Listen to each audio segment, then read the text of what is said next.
Kids aren't even back in school yet, but we've got a bunch of school stuff to talk about tonight. In Newburgh, there's a battle over Black Lives Matter and pride flags in the classroom. They see it as part of a general agenda of the Democratic Party. And over in Eastern Oregon, at least one district is getting around the mask mandate by having class outside. Probably a short-term plan, September, October at best. Thank goodness we have beautiful falls here. Yeah, it does make you wonder what the plan is when it starts snowing. Also, it feels like we really shouldn't have to tell you not to take horse medicine to treat COVID, but I guess we do. So don't take horse medicine to treat COVID. Taking unsubstantiated therapies because of social media hype is definitely not something we need to be doing right now. Here's the story. All right. Hey, thanks for being with us. I am Dan Haggerty. Welcome to The Story. All the ways to communicate with us at the bottom of your screen, and we want to hear from you tonight. A lot of topics to talk about, and I'm interested in what you think about them. So please use that email, thestory@kgw.com, or hit us up on Twitter with the hashtag #HeyDan. Let's talk big story. So should we get into this Newburgh thing? Let's get into this Newburgh thing. After all, the rest of the country seems to be awfully interested in it. I want to start with a quick recap, just to get everybody up to speed. A lot of you may already know some of this stuff, but the school board in Newburgh recently banned the Black Lives Matter symbol and the pride symbol from its schools. The board members who voted for this say they want to keep politics out of the classroom, and they believe those are political symbols. Now, this has divided the community. Some neighbors, they built a huge pride flag in a field as a protest. Meanwhile, the ACLU wants to sue the district, saying the ban is unconstitutional. But the school board, they're sticking with it. So let's boil this down a bit, shall we? I talked to a journalist named Ryan Clark with the Newburgh Graphic. He knows this story and he knows this community inside and out. And I want to start by talking about each symbol on its own, beginning with the pride flag, and why the board views a symbol that has always been a representation of inclusion as a polarizing political image. Board members have said on the record that they believe that LGBTQ people and the LGBTQ movement generally is inherently political and has an agenda. I will say that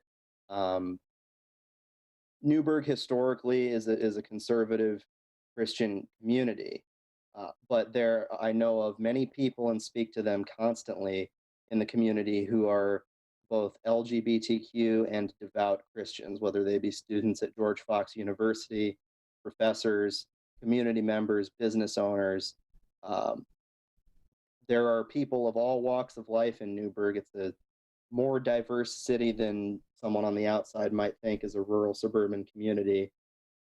Okay, now look, don't start tweeting at me just yet. Let's keep going here, because next I want to talk about Black Lives Matter, the slogan of a social movement that asked people to consider certain aspects of racism and discrimination and inequality that is exclusive to people of color in this country.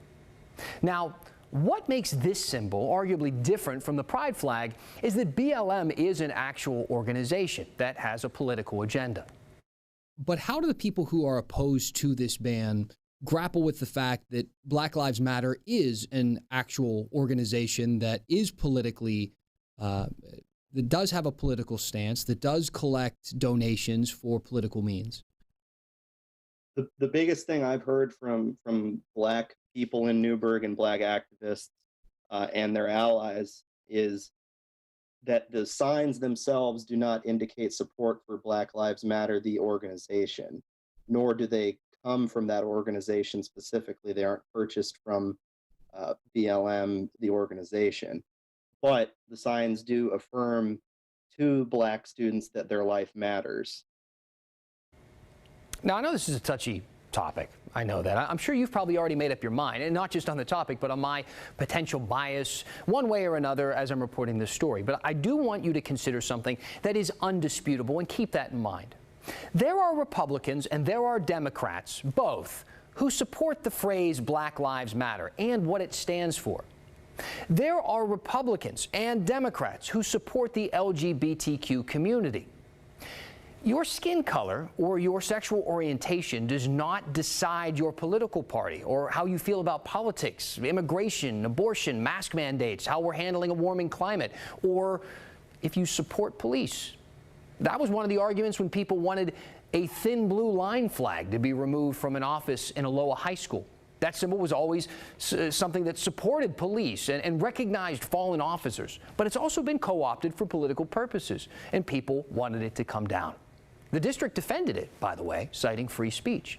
So I was curious what the school board in Newburgh thinks of that flag, and if that flag has a place in their schools, or if this discussion about political symbols is exclusive to Pride and BLM. Have they commented at all about that?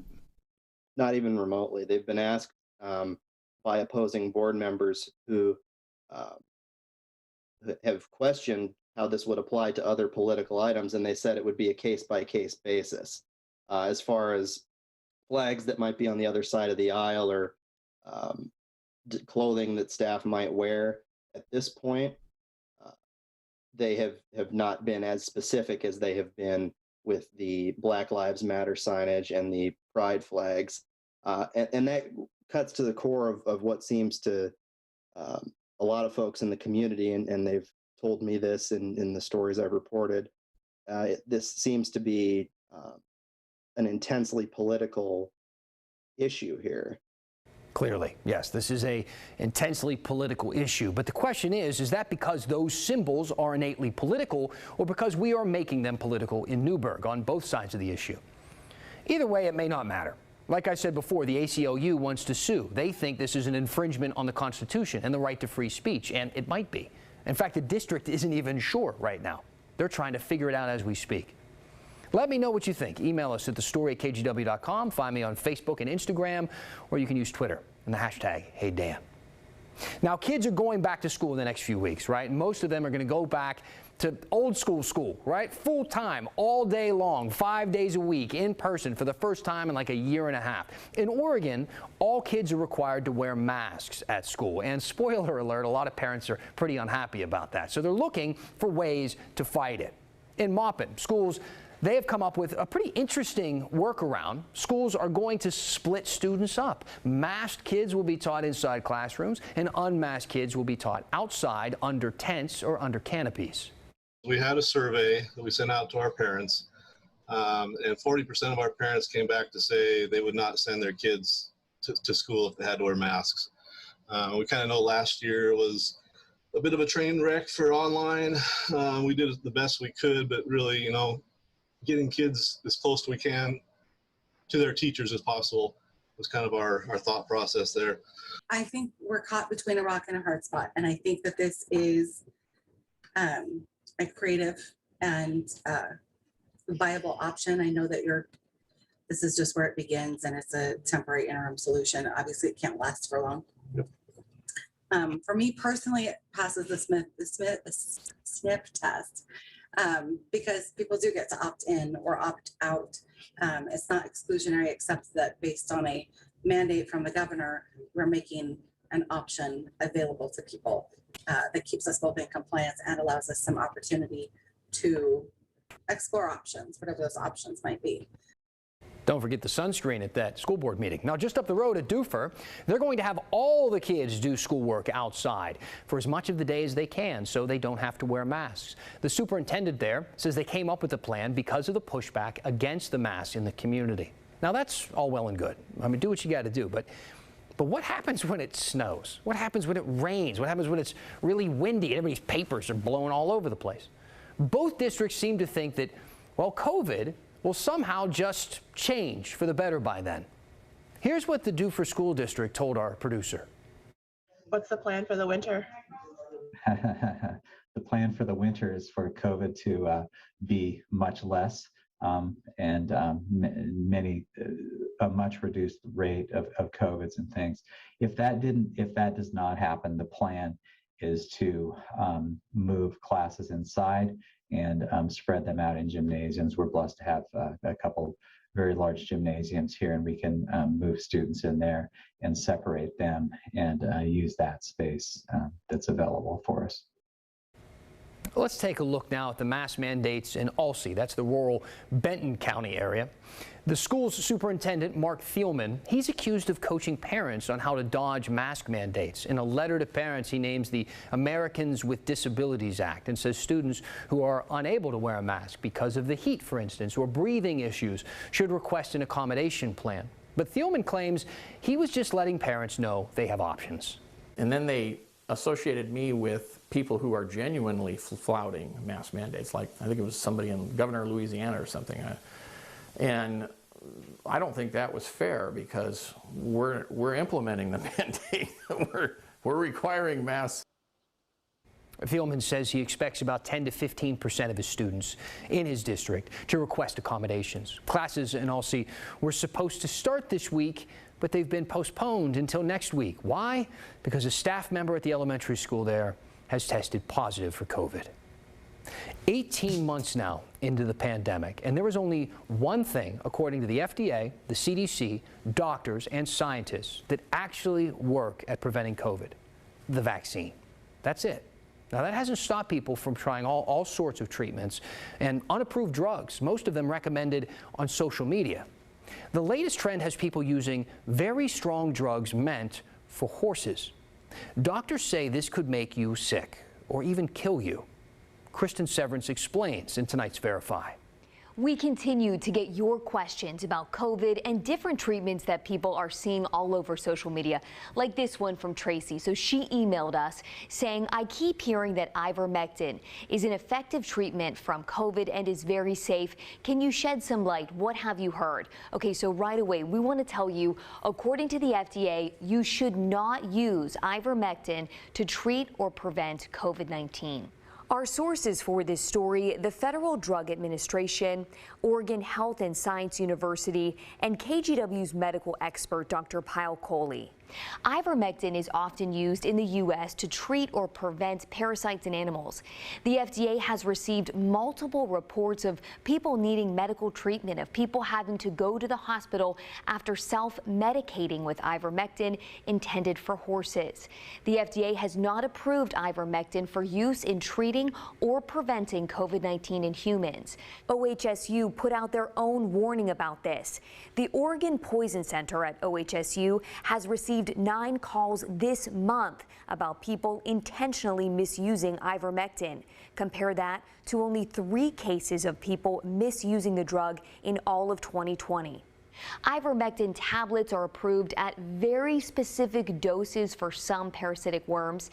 Taking large doses of this drug is dangerous and can cause serious harm. If you have a prescription for ivermectin for an FDA-approved use, you should get it from a legitimate source and take it exactly as prescribed. Now, all of these things were also echoed by KGW's medical expert, Dr. Pyle Coley. We've gotten several questions about this. Should people be taking this to treat COVID? Absolutely not. 1.5 years into our fight against COVID, we have learned so much about it that we are not at the stage anymore when we need to be taking unsubstantiated therapies that offer no benefit and can offer potential risk for the treatment of COVID. We have a number of different therapies out there, including monoclonal antibodies, that have been reviewed by the FDA under emergency use authorization and are effective in changing the course of the illness. So taking unsubstantiated therapies because of social media hype is definitely not something we need to be doing right now. So again, according to the FDA, you should not use ivermectin to treat or prevent COVID.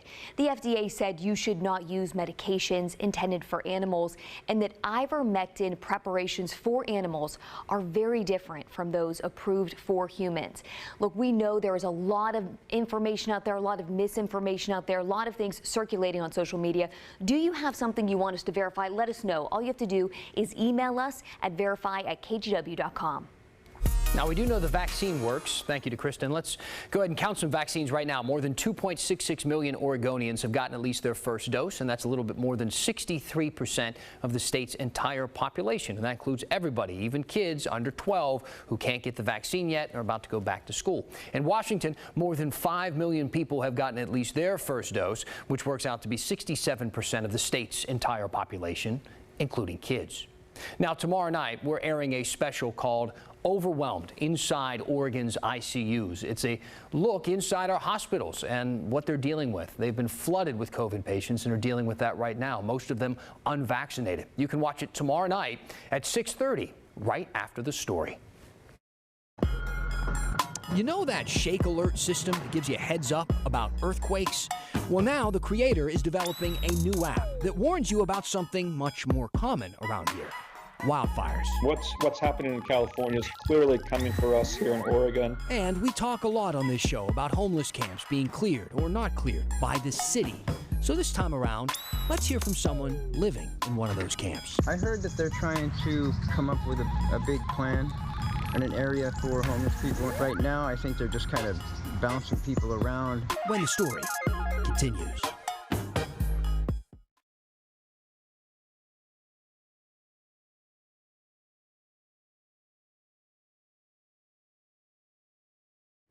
Okay, welcome back. Thanks for sticking with us. I always go through some of your comments and questions during the break. Keep sending them in. I'll address a few at the end of the show. Use that hashtag HeyDan on Twitter. I recently got this email from Audrey. She said, "Hey Dan, I stumbled upon this wonderful nonprofit that allows free entrance to have time with super rad goats, the Belmont Goats. It turns out a couple of their goats are in the hospital with large financial medical issues. This organization seems to care extensively for their animals, and having pet them and loved them today, I can truly see how much they do care and love these animals." And we agree. We do. So much so we decided to make the Belmont Goats the recipient of this week's Hey Help campaign. This is a farm that is a nonprofit. They survive on public donations, and they were closed all during the pandemic. But they just reopened this past weekend in North Portland at North Syracuse and Macram Avenue. If you want to help them out, trust me, they need it. Just hold the camera on your phone to the QR code you see on your screen. It'll take you to a donation page. You can also go to kgw.com/heyhelp. Now, last week, we told you on the story about a homeless camp that was near a cemetery in southeast Portland. We decided to go out there after a woman reached out to us, Brooke Lee. She told us her daughter, her young daughter, was buried there in the Lone Fir Cemetery, but she was no longer feeling safe enough to visit her gravesite because of a large camp. She says she had seen people urinating and defecating inside the cemetery. And on Next Door, people have reported campers even brandishing knives. Sometimes we feel like we made a mistake by choosing this cemetery. Families come here to grieve, and we need this cemetery to remain a safe haven. The place that we chose to bury her is no longer a safe haven for her. Now, when we did this story last week, the city told us that the camp was slated to be cleared by the beginning of this week. Well, it's Wednesday now, right? So let's check in and see how things are going. As we took a look out there, definitely a smaller campsite than what we saw last week, but there were still a few tents. You saw the RV there outside of the cemetery. We also saw former Mayor Sam Adams out there, who now works in Mayor Ted Wheeler's office. He was out there checking up on the campsites. He didn't go on camera, didn't do a formal interview with us, but later he told us over email that some of the campers moved across the street and a few blocks away. He says he's working to get those sites moved if possible, as well as RVs, which are supposed to be moved in the coming days. We also talked to one of the campers who did go on camera with us, who's in the process of moving all of his stuff out of there. He, like so many other people on the streets have told us, says there's nowhere really for them to go. Just camping right now. I was on a housing list when the COVID thing hit, so I'm kind of just on hold, I think, on that. I'm not exactly sure where they are. I got to check in and see now where they're at. But just kind of camping out and trying to hold it together until I get another apartment. I heard that they're trying to come up with a big plan and an area for homeless people, and if they have, type of stuff like showers, and maybe a food court or something like that where people can kind of keep their basic necessities right there organized. I think that'll work, but right now I think they're just kind of bouncing people around. A lot of people don't clean up, so I think the city in some instances have to move people so they could actually clean up behind them, and not have these giant garbage collections around town. I want to be out of here today. Just get it back down to a basic, what I need kind of camp and comfortable. Find a place where I can talk to just the surrounding neighbors and make sure they're at least comfortable with it. There's one other part of this story. Some of the headstones at that cemetery were knocked over last week, and we asked the city if this was connected to the camps being cleared there, and they told us that, quote, they can confirm that the gravestones were not toppled by people experiencing homelessness. They're waiting right now for a report from Portland Police with more details on the vandalism.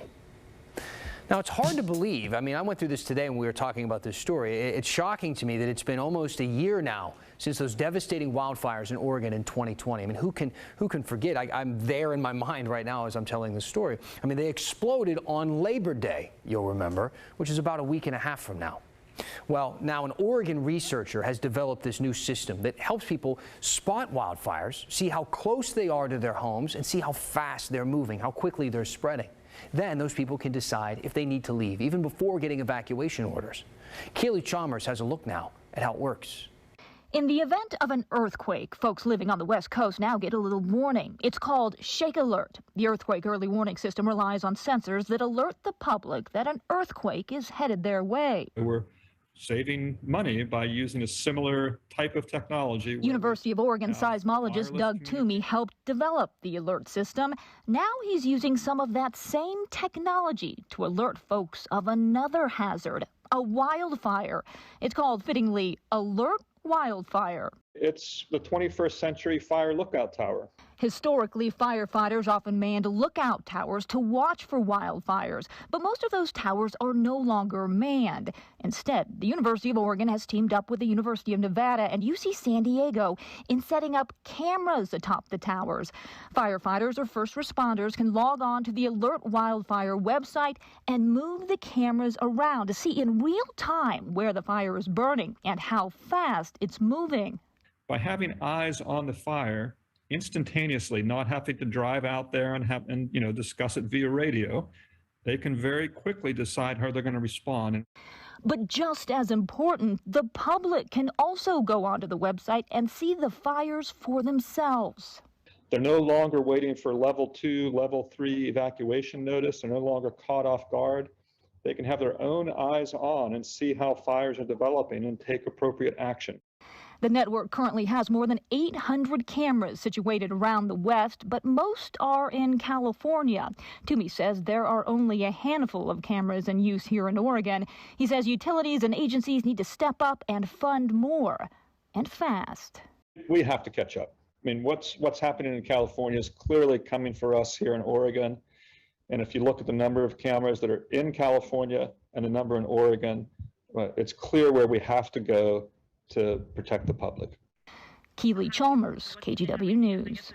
Right, smart people doing good things, just like all the smart people out there commenting and writing in and asking us really important, good questions. Keep those coming. I'm going to address a few as we finish the story next.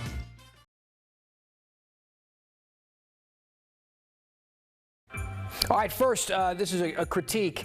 Apparently it is Alsea, not Alsea, the town. Was I saying it wrong? It's okay, call me on it. It's not a potato patata. It's supposed to be the right way, Dan. Say it the right way. I got you. What else we got? Karen said, why not eliminate all flags except the Oregon state flag and the American flag in schools?